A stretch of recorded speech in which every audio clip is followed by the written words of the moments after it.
call to order the Monday, December 18th, 2017 Centerville Board of Education meeting. Roll call, please. Mr. Biederman? Mr. Dahl. Here. Dr. Rower. Here. Annie Self. Here. Mr. Schroyer. Here. And Mrs. Osterhage. Here. If we could all please stand to say the Pledge of Allegiance. I pledge allegiance to the flag of the United States of America and to the republic for which it stands, one nation, under God, indivisible, with liberty and justice for all.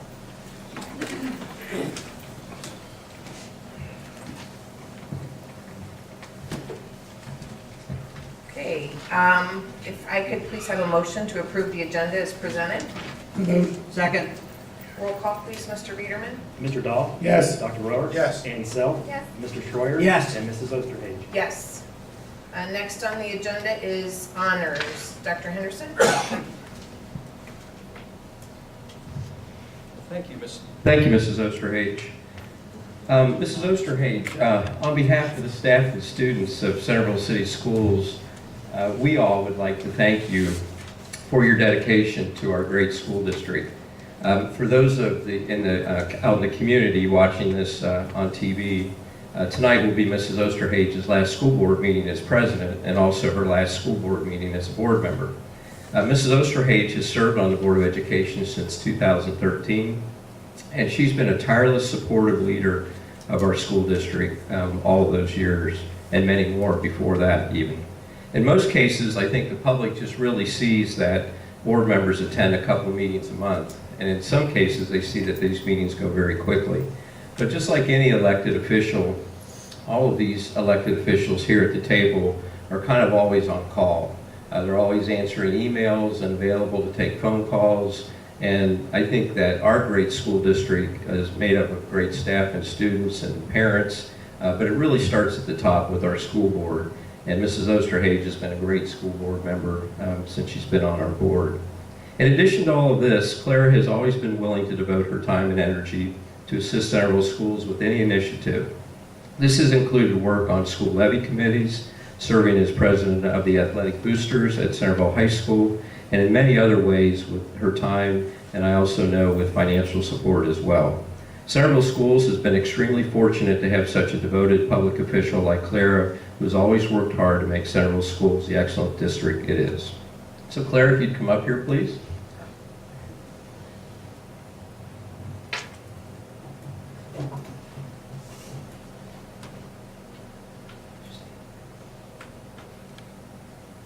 So Clara, in appreciation of your time, dedication, and effort, I have a plaque that I'd like to present to you to thank you from the staff and students of Centerville City Schools.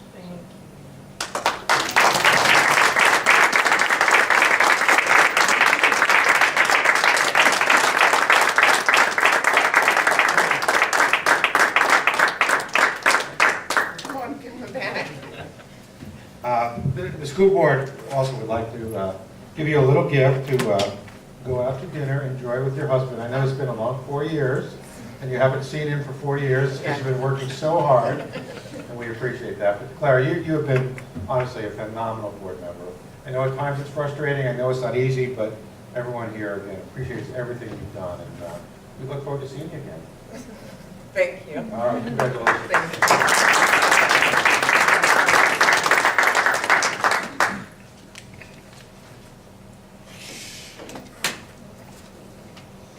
Oh, he's reading the problems.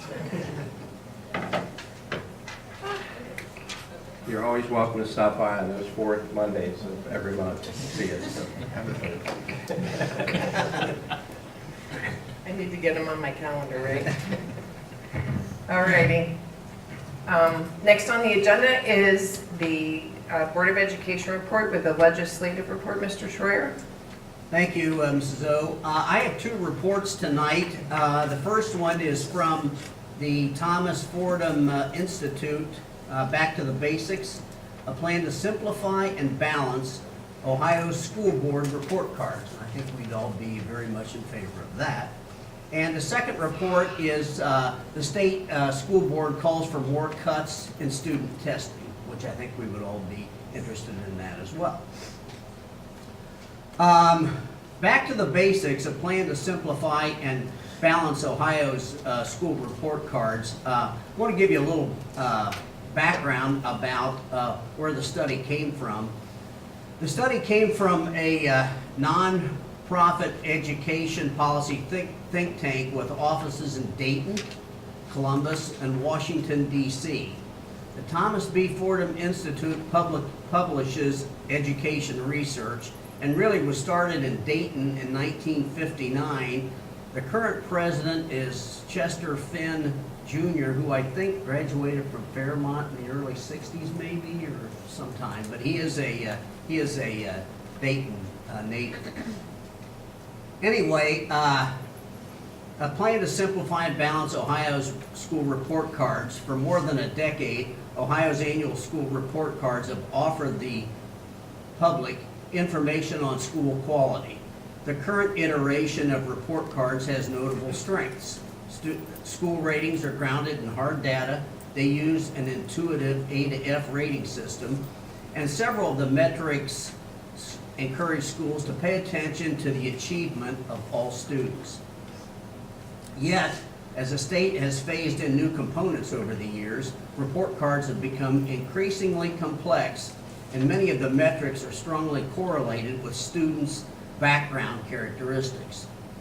Fordham's latest report, the one I'm talking to you about right now, suggests significant changes that would reduce the complexity of the report cards and would produce ratings that are fairer to schools of all poverty levels.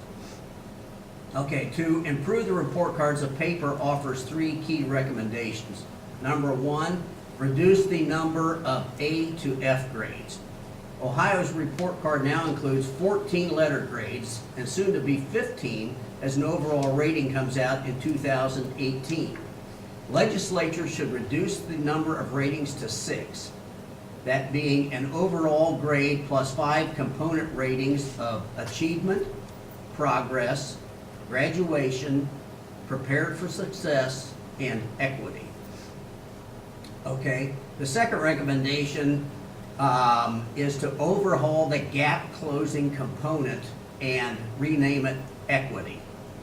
Gap closing gauges the performance of subgroups, including students with disabilities, race, ethnic groups, etc. However, the current design of this component is unnecessarily complex and produces counterintuitive results. Ohio lawmakers should overhaul this component so that the public can clearly see whether all groups of students are meeting achievement and growth goals. Finally, the third recommendation is to create an overall school rating formula that better balances growth and achievement. Almost all high poverty schools receive low ratings on achievement-based measures that largely reflect proficiency gaps between low and high income pupils. As the state adds an overall rating next year, legislatures need to enact a formula that is more even-handed to schools regardless of the students they enroll by placing greater weight on growth measures. To make informed decisions, parents, educators, and the tax-paying public rely on transparent school report cards. We encourage you to contact your state policymakers so they can devise a simpler, fairer report card that works better for all Ohioans. My second report tonight is the state school board calls for more cuts in student testing. The state school board is urging Ohio lawmakers to make 3 more reductions in state testing for students, including 2 changes tied to graduation. Okay, the first reduction, the board voted this week to recommend eliminating the high school English 1 state exam, one of 7 end-of-course tests that currently make up the primary pathway to graduation. The English 2 exam would remain in place. If the state legislature approves the changes next year, it's not really clear which graduating class they will apply to. So, a second change, the state school board also recommended eliminating the Work Keys Job Readiness Exam that is part of a career tech graduation pathway taking effect this year. In this week's recommendation, instead of passing Work Keys, those students would have to achieve certain scores, yet to be determined, on the state English 2 and Algebra 1 exams, in addition to earning their job credentials. Finally, the third recommendation is to eliminate certain Ohio teacher evaluation system requirements that lead to individual school and classroom level tests to measure student growth. The state superintendent earlier this year suggested that some of the state's problem with overall testing comes from a variety of locally generated tests, some used for diagnostics and some used for evaluation purposes. The State School Board's Advisory Committee on Assessments issued a June report on reducing testing, and earlier this year, the state legislature eliminated the state social studies test for 4th and 6th grades.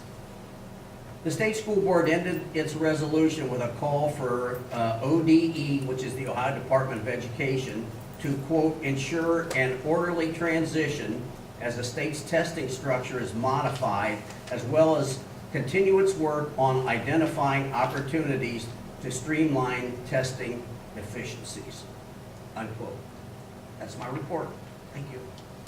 Thank you, Mr. Schroyer. All right, next on the agenda is the report from the student board reps.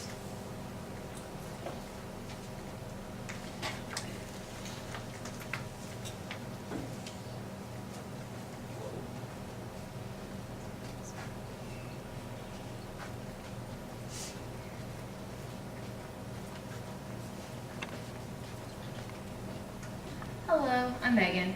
We'd like to present these flowers, Mrs. Osterhage.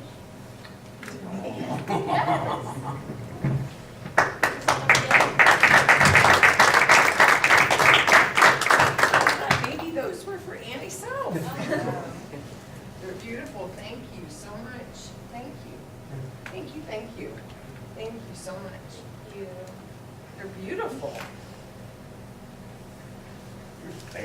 I guess.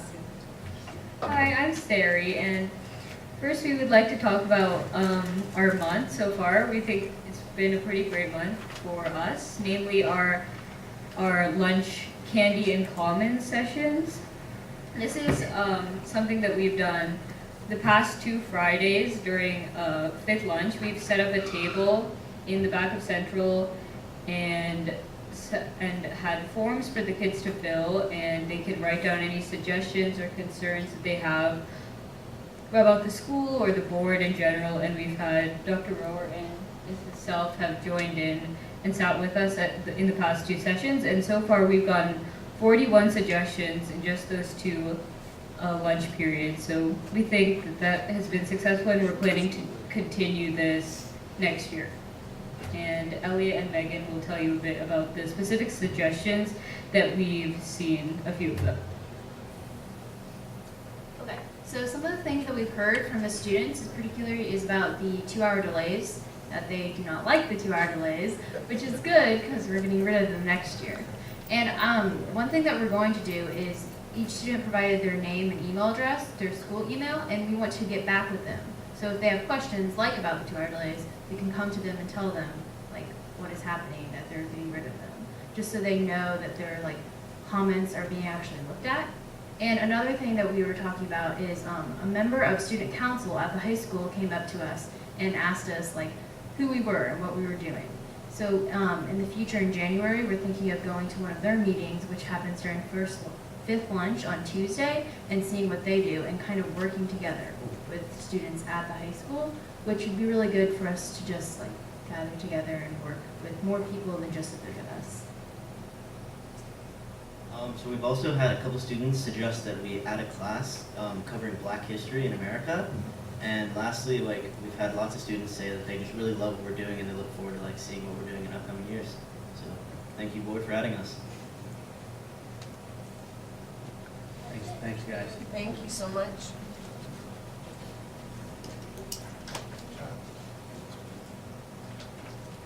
All right, next on our agenda, we have the hearing of the public. This is an opportunity for any member of the public to come before the board and speak, sharing any concerns or thoughts with us. Is there anybody here who would like to speak to the board this evening? Okay, seeing no one. Moving to the next item is the treasurer's report. Mr. Biederman?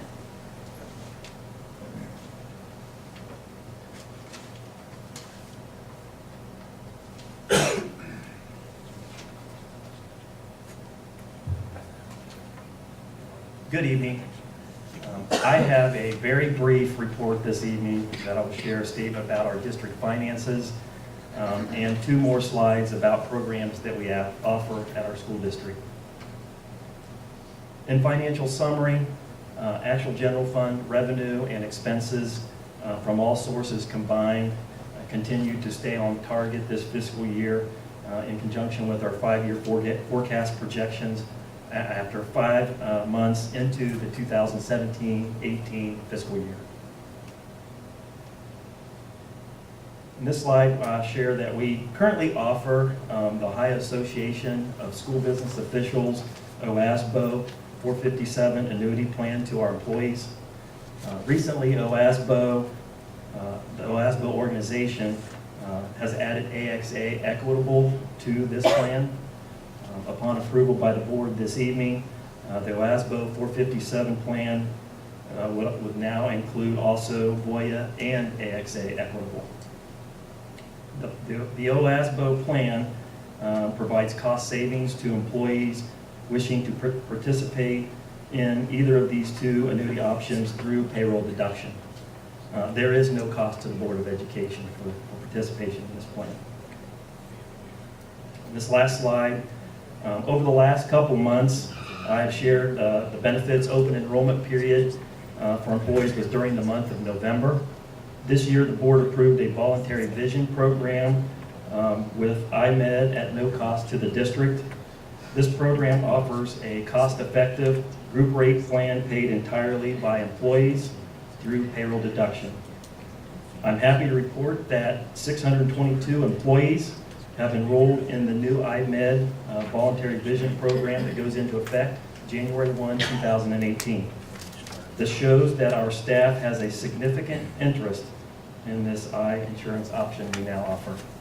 This concludes my report, unless there are any questions from the board.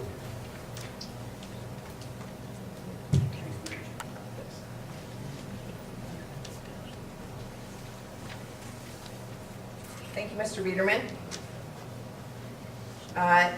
Next on the agenda are the treasurer's recommendations. The first one, consider approving the November 2017 financial statements, monthly financial report, fund activity report, appropriations report, general funding spending report, general fund summary comparison, and purchase orders included in statement number 7, approved by administration then and now, certified by the treasurer and supported by board resolution totaling $63,906.23. So moved.